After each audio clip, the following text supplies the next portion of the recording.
Supreme court ने बुधवार को 20,000 करोड़ रुपए मूल्य की संपत्ति पर 30 साल से चले आ रहे शाही विवाद का अंत करते हुए फरीदकोट की भूतपूर्व रियासत के आखिरी शासक सर हरिंदर सिंह बरार की 2 जीवित बेटियों के पक्ष में फैसला सुना दिया।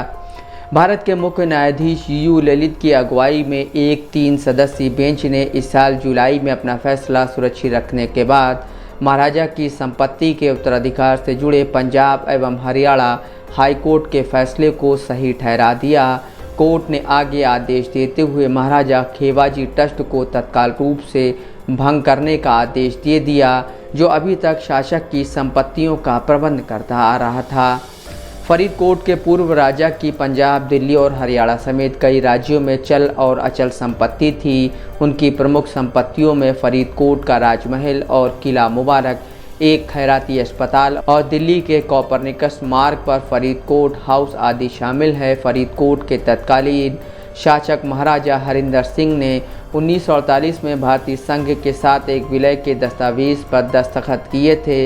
इस दस्तावेज के जरिए उन्होंने रियासत का शासन अधिकार अथॉरिटी और अधिकार क्षेत्र संघ को स्थानांतरित कर दिए थे।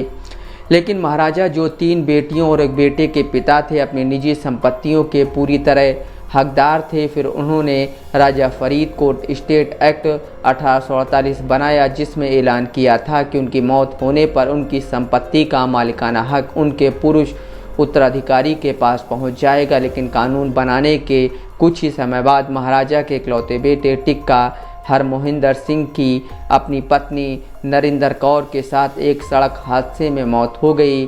1989 में महाराजा हरिंदर सिंह की अपनी मौत के बाद एक वसीयत सामने आ गई। इस वसीयत के मुताबिक शासक की संपत्तियां उनकी 2 बेटियों राजकुमारी दीपिंदर कौर और राजकुमारी महिपिंदर कौर के बीच बराबर बांटी जानी थी। महाराजा की तीसरी बेटी राजकुमारी अमृत कौर को वसीयत से बाहर रखा गया, चूँकि उन्होंने अपने पिता की इच्छा के खिलाफ शादी की थी।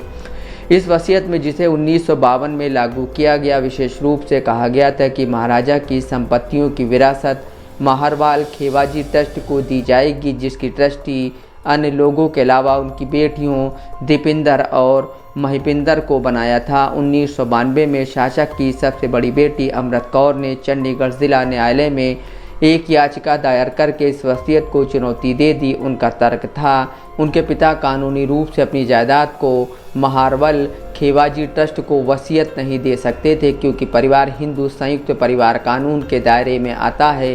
अमृत कौर ने अपने कानूनी प्रतिनिधियों के जरिए अपने दिवंगत पिता की वसीयत की सत्यता पर भी सवाल खड़े किए।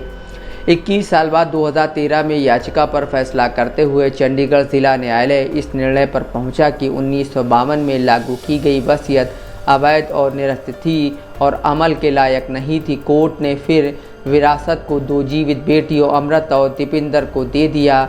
महिपिंदर की 2001 में रहस्यमय हालात में मौत हो गई थी। जिला अदालत के आदेश को राजकुमारी दीपिंदर कौर ट्रस्ट और अन्य ट्रस्टियों की ओर से पंजाब व हरियाणा हाईकोर्ट के समक्ष चुनौती दी गई, जिसने 2020 में आदेश को सही ठहरा दिया। हाईकोर्ट ने आगे कहा कि महाराजा के भाई मंजीत इंदर सिंह के वारिस अपनी मां मोहिंदर कौर के हिस्से के हकदार होंगे। इसके अलावा हाईकोर्ट ने यह भी कहा कि महाराज की जायदाद पर कब्जा करने के लिए ट्रस्टियों ने साजिश करके वसीयत तैयार की और संबंधित वसीयत फर्जी, काल्पनिक, गढ़ी हुई और रहस्यमय हालात में लिपटी हुई है। लेकिन महारावल खेवाजी ट्रस्ट ने उसी साल एससी के हाईकोर्ट को सुप्रीम कोर्ट में चुनौती दे दी। 2021 में शीर्ष अदालत ने आदेश दिया कि ट्रस्ट एक केयरटेकर के तौर पर जारी रह सकता है और यथास्थिति को बरकरार रखा जाए।